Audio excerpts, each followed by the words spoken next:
والدین کے رویوں کا بچوں پر اثر۔ نمبر 1، اگر آپ کا بچہ ضدی ہے تو اس کا مطلب ہے آپ سخت مزاج ہیں۔ نمبر 2، اگر آپ کا بچہ تنہائی پسند ہے تو اس کا مطلب یہ ہے کہ آپ بہت مشغول رہتے ہیں۔ نمبر 3، اگر آپ کا بچہ ہمیشہ غصے میں رہتا ہے تو اس کا مطلب یہ ہے کہ آپ اس کے اچھے کاموں کی تعریف نہیں کرتے۔ نمبر 4، اگر آپ کا بچہ جھوٹ بولتا ہے تو اس کا مطلب یہ ہے کہ آپ اس کی سخت پکڑ و دھڑک شروع کر دیتے ہیں۔ نمبر 5، اگر آپ کا بچہ جسمانی طور پر کمزور ہے تو اس کا مطلب یہ ہے کہ آپ اس کو ہمیشہ ڈرائے رہتے ہیں۔ نمبر 6، اگر آپ کا بچہ ہمیشہ تنگ کرتا ہے تو اس کا مطلب یہ ہے کہ آپ اسے اپنے قریب نہیں کرتے، اسے پیار نہیں کرتے۔ نمبر 7، اگر آپ کے بچے میں خود اعتمادی کی کمی ہے تو اس کا مطلب یہ ہے کہ آپ اس کی حوصلہ افزائی نہیں کرتے۔ نمبر 8، اگر آپ کا بچہ دوسروں کا احترام نہیں کرتا تو اس کا مطلب یہ ہے کہ آپ اسے پست آواز میں بات نہیں کرتے۔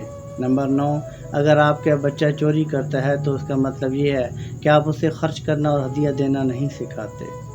اپنے بچوں کو اپنے ساتھ دوست بنا کر رکھیں۔ میری ذاتی رائے ہے کہ ایک بہت اہم چیز جو اکثر والدین بھول جاتے ہیں کہ آپ کا بچہ آپ دونوں کا عکس ہوتا ہے۔ اس میں اگر کچھ اچھا ہے تو وہ بھی آپ ہی کا اصل ہے اور برا ہے تو وہ بھی آپ کی تقلید۔ اس لیے جو چیز آپ بچوں کو سکھانا چاہتے ہیں پہلے وہ اپنے اندر پیدا کریں۔ بچے کہنے سے زیادہ اپنے مشاہدے سے سیکھتے ہیں، اس لیے انہیں مثبت منظر دکھا کر سکھائیں، منفی رویوں سے گریز کریں۔ اگر ویڈیو اچھی لگے تو لائک اور شیئر ضرور کیجیے گا۔ اپنا بہت سا خیال رکھیے گا، دعاؤں میں ضرور یاد رکھیے گا۔ سلام پہنچے۔